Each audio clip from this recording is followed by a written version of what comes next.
बिस्मिल्लाहिर्रहमानिर्रहीम। अस्सलाम वालेकुम viewers, welcome to the channel इल्म का खजाना। व्यूअर्स, सऊदी वीज़ा पॉलिसीज़ के हवाले से आवाम के जहनों में बहुत सारे सवालात उठ रहे हैं। इस वीडियो में 10 अहम सवालों के जवाब देने की कोशिश की गई है। मसलन वीज़ा फीस, ग्रुप और इंडिविजुअल ट्रैवल में फ़र्क, वेबसाइट, ऑनलाइन वगैरह की। इसके अलावा पाकिस्तान को ऑनलाइन सियाहती वीज़ा स्कीम की लिस्ट में नहीं रखा गया, तो इसकी जगह क्या सहूलतें दी गई हैं। इन तमाम बातों को जानने के लिए वीडियो को एंड तक देखना ज़रूरी है। इसके अलावा अगर आप सिंगल और मल्टीपल वीज़ा की डिटेल्स, मसलन 1 साल का वीज़ा है और स्टे पीरियड 3 महीने का है, तो कितना टाइम रह सकते हैं और कब जाना होगा, इसकी पूरी डिटेल आप चाहते हैं तो कमेंट्स में बताइएगा, मैं वो वीडियो भी अपलोड कर दूंगी। हर साल की तरह इस साल भी उम्रा पॉलिसी का इजरा हुआ, मगर इस साल बहुत सारी बड़ी बड़ी तब्दीलियां की गईं। ये तब्दीलियां बड़ी स्पीड में रूनुमा हुई। मसलन नंबर 1, पहले 2000 रियाल फीस लगाई गई, फिर बहुत जल्द 1 साल में 2 बार जाने वालों के लिए भी फीस हटा दी गई। नई पॉलिसी के तहत 300 रियाल फीस अदा करनी पड़ेगी और वो भी हर हाजी को, यानी इसमें बार बार जाने वालों को 2000 से कम करके 300 अदा करने पड़ेंगे, जो खुशी की बात है। मगर पहली बार जाने वालों को भी 300 रियाल देने पड़ेंगे, ये थोड़ी दुख की बात है। खास तौर पर वो लोग जो बड़ी मुश्किल से जोड़ कर जिंदगी में एक बार उम्रा करने की देरीना ख्वाहिश की तकमील करना चाहते हैं, क्योंकि हज तो अब उनकी पहुंच से दूर हो चुकी है। वीजा फीस सिर्फ 300 रियाल के अलावा 100 रियाल मजीद ग्राउंड हैंडलिंग में भी अदा करने पड़ेंगे। इसके अलावा शिरका की फीस भी, उसके चार्जेस भी देने होते हैं। शिरका कंपनी या एजेंट्स को कहते हैं जो ये प्रोसेस को परोकार लाते हैं, उसकी चार्जेस भी 250 रियाल के लगभग होते हैं। इस तरह तकरीबन 650 रियाल तो सिर्फ वीजा फीस के ही बन जाते हैं, जबकि होटल्स, ट्रेवल्स और टिकट वगैरह के अखराजात अलग। यही वजह है कि उम्रा जो पहले 70,000 से लेकर 1.5 लाख तक में हो जाया करता था, अब 1,25,000 से लेकर 2 लाख तक पहुंच चुका है। नंबर 2, पहले इनफरादी ट्रैवलिंग हुआ करती थी, यानी अगर आप तन्हा या सिर्फ अपनी ही फैमिली के साथ इंडिविजुअल छोटा सा ग्रुप बनाकर अपनी पसंद की होटल और रिहाइश और ट्रैवल वगैरह कर सकते थे। लेकिन अब इसमें तब्दीली आ चुकी है। तमाम उम्रा ज़ायरीन को ग्रुप की सूरत में ट्रैवल करना पड़ेगा। ये ग्रुप कम से कम 20 अफराद का और ज़्यादा से ज़्यादा 50 तक का हो सकता है। अगर ग्रुप कम अफराद का बनेगा, यानी 5, 7 या 10 जितने भी अफराद का होगा, तो उनको इजाफी तौर पर ट्रैवलिंग के मज़ीद अदा करने होंगे। यानी 20 या 50 तक के ग्रुप की ट्रैवलिंग वगैरह तो शेयरिंग में होगी, जबकि 20 से कम होने की सूरत में 5, 10 या 15 जितने भी होंगे उनको इसी हिसाब से इजाफी रकम अदा करनी होगी। Number 3, hotels. पहले पाकिस्तान से यहीं की कंपनियां और एजेंट वगैरह अपने होटल्स बुक करवा दिया करते थे। अब ये सिस्टम ख़त्म होकर एक वेबसाइट और एक पोर्टल लॉन्च कर दिया गया है, जिसके ऊपर सारे होटल्स को अपडेट कर दिया गया है। इनके रेट्स भी वहीं से मिल जाएंगे।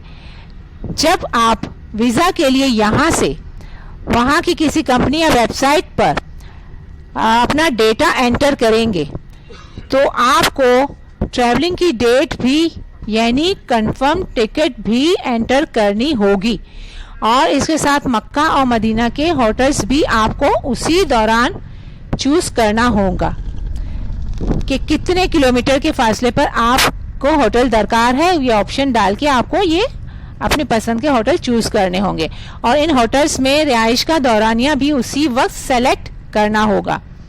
इसकी पेमेंट भी उसी वेबसाइट के थ्रू, यानी पोर्टल के जरिए होगी। اس پورٹل کے ذریعے جو پیمنٹ ہوگی وہ ناقابل واپسی ہوگی، یعنی اگر آپ وہاں جاتے ہیں اور وہاں آپ کو وہ ہوٹل سوٹ نہیں کرتا تو آپ کو آپ کی پیمنٹ واپس نہیں ملے گی۔ ہاں، آپ ذاتی طور پر مزید رقم خرچ کر کے کہیں دوسری جگہ جانا چاہیں تو یہ الگ بات ہے۔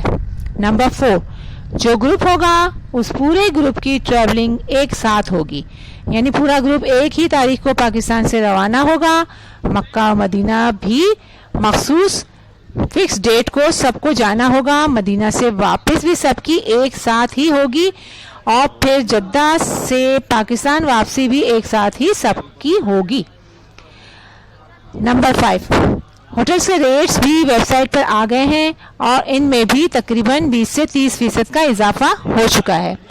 نمبر 6، سعودی وزارت حج و عمرہ نے اپنی ویب سائٹ پر ایک سرکولر جاری کیا ہے جس میں پاکستانی حج عمرہ زائرین کو ہدایت کی گئی ہے کہ وہ حج یا عمرہ کا ویزا حاصل کرنے سے پہلے اپنے ملک میں موجود بائیو میٹرک اندراج کے مراکز سے بائیو میٹرک ضرور کروا لیں تاکہ وہ سعودی عرب پہنچنے پر ایئرپورٹ پر انتظار کی زحمت سے بچ سکیں اور سعودی عرب میں ان کے بآسانی داخلے کو یقینی بنایا جا سکے۔